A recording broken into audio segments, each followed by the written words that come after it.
What's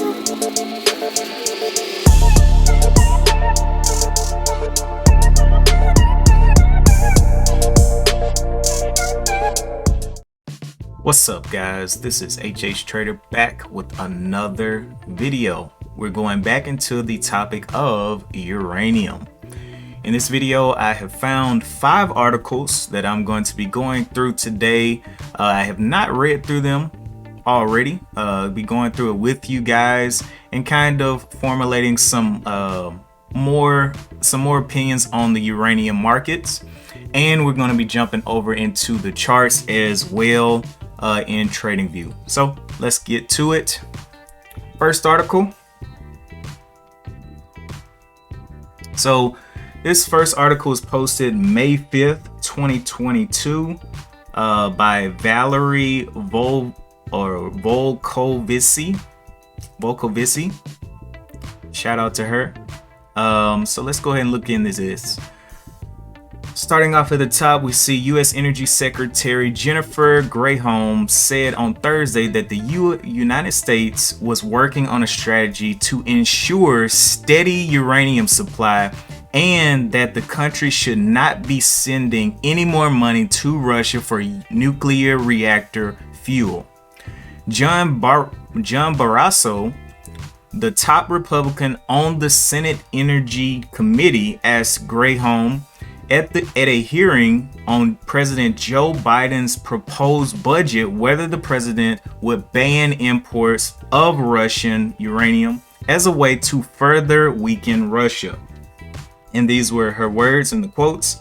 I let the president make that statement, but I can say that this is a point on which I think we have a lot of agreement. We should not be sending any money to Russia for any American energy or for any other reason, she said. She said the Energy Department is working on a She said the Energy Department is working on a broad uranium strategy to ensure steady supply for U.S. nuclear requirements.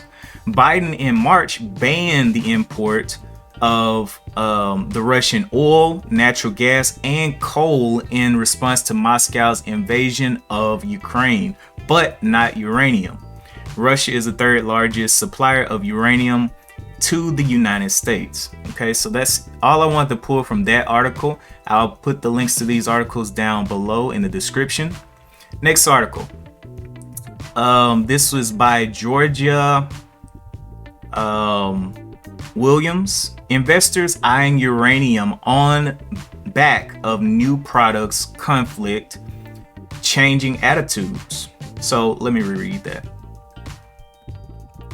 This is the next article. Investors eyeing uranium on back of new products, conflict, and changing attitudes. Okay, so let's read into this one. With oil and gas prices soaring, inflation hitting record levels, and questions around the supply chain security, uranium is garnering new attention. After breaking out of a price rut that had constrained values below $30 per pound since the late 2016, the U308 spot price broke through the threshold in April 2020 and has been steadily gaining ever since. Okay, so following the years of range-bound movement, largely attributed to oversupply following the Fukushima nuclear accident 2011, the uranium market has spent the last 2 years making large gains. The commodity jumped 164% from $24.70 on January 1st, 2020 to $64 on April 13th, 2022. When values hit a 5-year high in mid-April, it marked a 255% price uptick since 2017. So major movement there. She's got a little graph there. Interesting.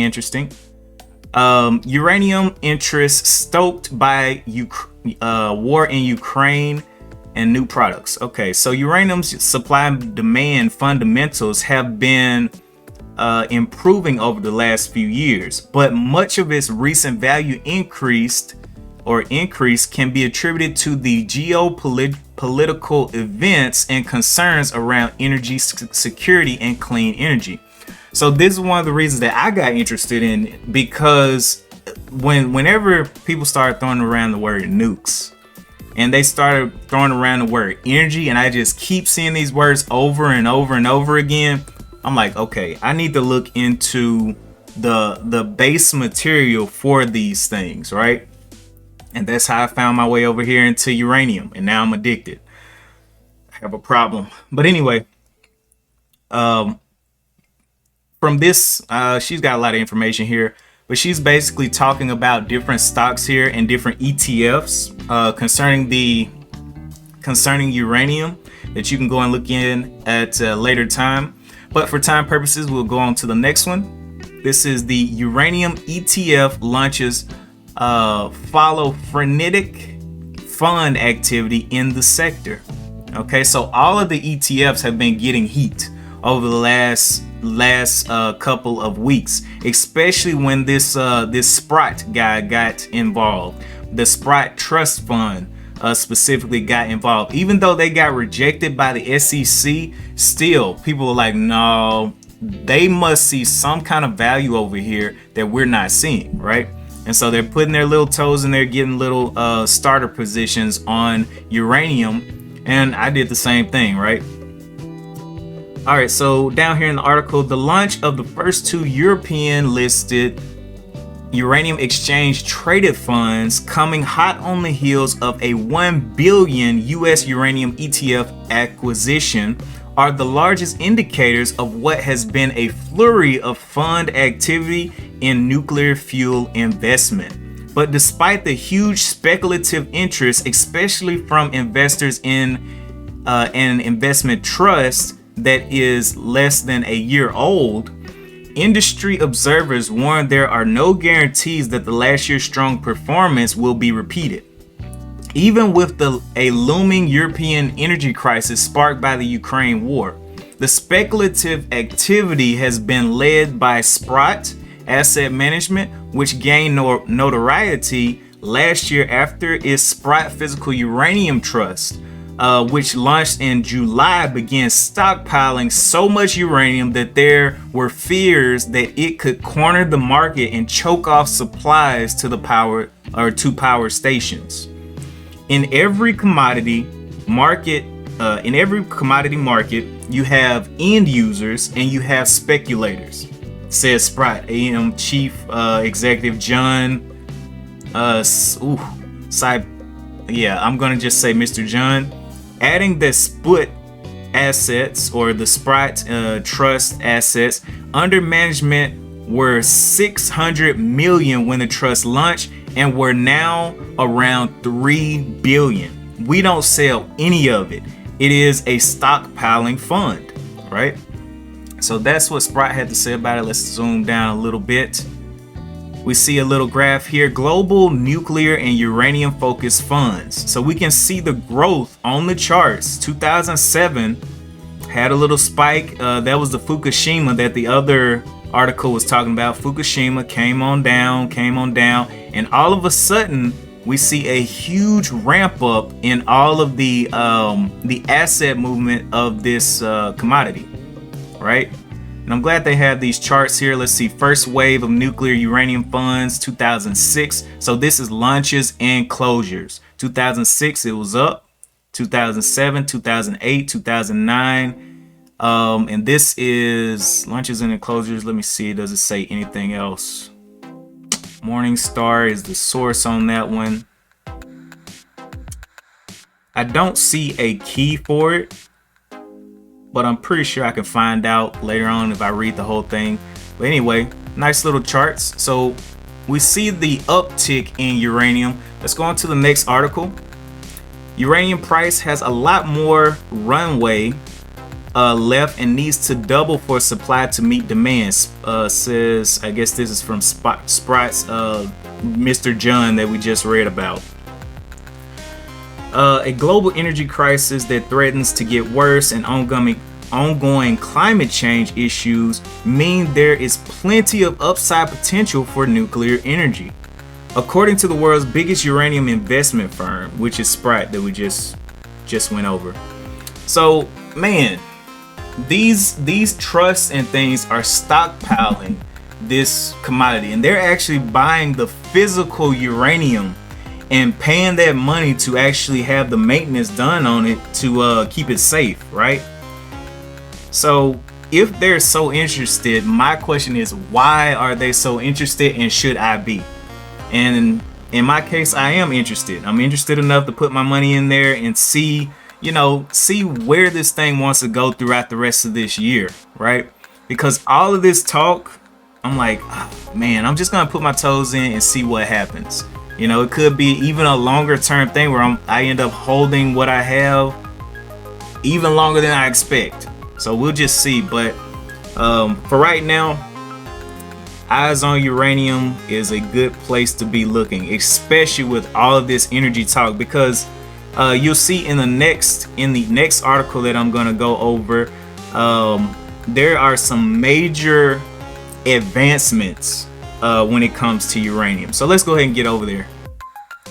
So next article: supercomputing and neutrons crack code to uranium compounds signature vibes. Okay, so Oak Ridge National Laboratory researchers used the nation's fastest supercomputer to map the molecular vibrations of important but little studied uranium compound produced during the nuclear fuel cycle for results that could lead to a cleaner and safer world. The study by the researchers from ORNL, Savannah River National Laboratory, and the Colorado School of Mines used simulations conducted on the ORNL's Summit supercomputer and state-of-the-art neutron spectroscopy experiments conducted at the Spallation neutron source to identify key spectral features of uranium tetrafluoride hydrate, or UFH, a little studied byproduct of the nuclear fuel cycle. The findings may enable better detection of this environmental pollutant and better understanding of how environmental conditions influence the chemical behavior of the fuel cycle materials. In this kind of work, we don't have the luxury of choosing what kinds of materials we work with, said Andrew. He's a physicist and lead author of the study published in the Journal of Physical Chemistry. We're often dealing with small quantities or even just particles of byproducts and degraded material that no one intended to make of compounds that we don't know much about. We need to know, if we found this material in the field, how will we recognize it? So this whole article is pretty interesting to me, with them going in and actually because this means they could be getting closer to finding safer methods for the acquisition and removal of uranium from the ground with less pollution. That's what I'm thinking. So this was a super interesting article to me, and I'm probably gonna be going all the way through it on my own, but I just wanted to show you guys and drop the links to these in the description. Now let's go ahead and jump over to the charts. Okay, so over here I am in TradingView. Okay, and we see uranium has been coiling for quite a while here. We see uranium's been coiling off the bottom since 2017, like they said, and has been working its way up slowly. It did have a dip. It got up here to 64, dipped down here to the 53 level, and then kind of work this way back up here to the 54.75. So it's still in a very nice uptrend, and we want to keep our eyes on it to see where this trend goes. Does it want to consolidate here and then go for a break, or what does it want to do? But this is the future, uranium future on it. I've also been keeping my eye on URA out here. Let me go to URA. I've been watching this one in TOS though, that's why I don't have it right here. Okay, URA, is this the one? 24.97. Yeah, this is the uranium ETF URA, and it's been on a nice little uptrend as well. It does have some consolidation here, got up here to the highs of the 31.60. And let me draw.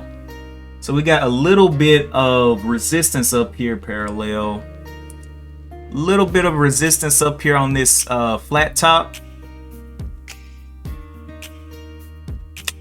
Little bit of resistance, and then we have a bottom level here of around the $20 for the URA. So let me also draw that.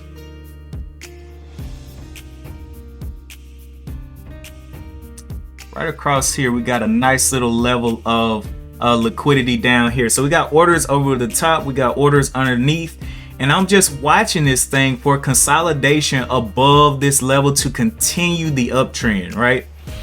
And I mean, it's just a beautiful uptrend to me. The two stocks that I have been watching are LBTR,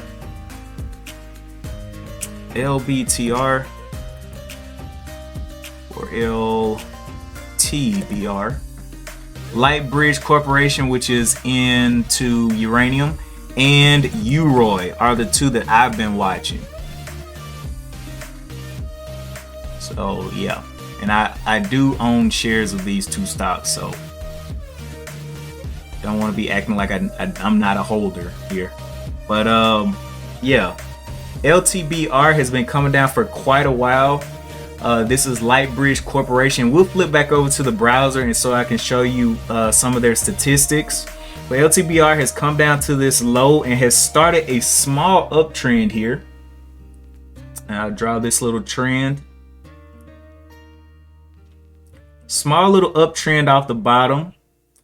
And UROY, this thing switched to my let's go back over to those candles. No, this isn't the right one. Doesn't look like. Get UROY up here. There you are. So this is UROY, which has also had a nice little uptrend. And again, we can see the levels here underneath. We got this level right here of buying pressure that's holding it up, and then we have a level over the top as well for this one. And let me change this to, there we go. There we go. Okay.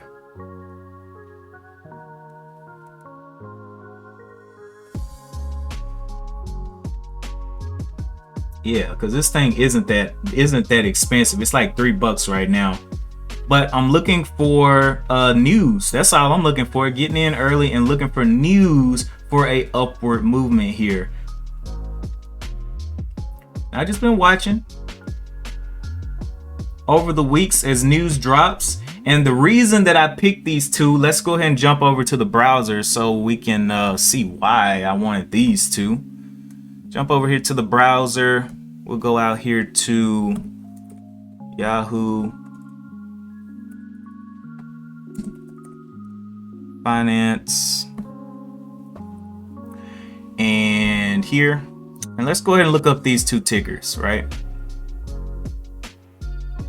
So LTBR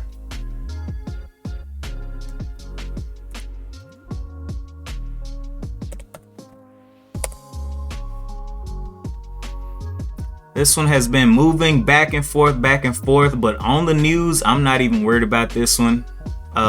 It has a lower float, 10 million shares out there in the float. Shares outstanding 10.9 or 10.59 million. It has been operating a little bit in the red as well, but like I said, I'm just invested in it for the idea of uranium going up. Okay, let's go ahead and go over here to the profile. So Lightbridge Corporation, together with its subsidiaries, engages in the design and development of nuclear fuel technology under the Lightbridge fuel name. It focuses on developing and commercializing metallic nuclear fuels that could enhance resistance of nuclear fuel in existing and new nuclear reactors with meaningful impact on addressing climate change and air pollution. Now, you remember that last article that we just read that was talking about how they cracked the code? This is one of those companies that is focused on cleaning up what could be a very dangerous pollution type scenario. They're focusing on making it as clean as possible. The other one is Uroy. Jump over there real quick. Uroy, we can jump over to their profile. I'm already in it. Based in Canada, LTBR, I think I said that right, is based in the United States. This is based in Canada though. Uranium Royalty Corp operates as a pure play uranium royalty company. It acquires, accumulates, and manages a portfolio of geographically diversified uranium interests. The company has royalty interests in MacArthur River, Siger Lake, Rough Rider, Diabase, and Dawn Lake projects in Saskatchewan, Canada. Anderson and Workman Creek projects in Arizona, and they have projects in Wyoming, and they have projects in Mexico, South Dakota. So they have projects all throughout the United States, but they are based in Canada. So as we saw in those articles, if the United States wants to bring it back home, hey, I'm ready for it. You know, I am ready for it. Bring it back home to the USA. But yeah, those are the things that I found in these articles, and I hope that you found something interesting in here. I will drop the links of these into the description, and if you have any questions or comments about anything that I went over, or any of your own ideas about uranium, please drop them in the comments section. And I think that's it for me today. Appreciate you guys for tuning in. I hope to see you on the channel or in a live stream as well. I live stream in the mornings, Monday through Friday. Monday I come on a little bit later due to outside business meetings that I have to get to. But other than that, I'm streaming. I go live. We go through the market analysis and everything. But hey, I'm just watching. I'm out here just rubbing my hands together, watching, waiting. But that is it for me today. And as always, I will see you in the next one. Peace.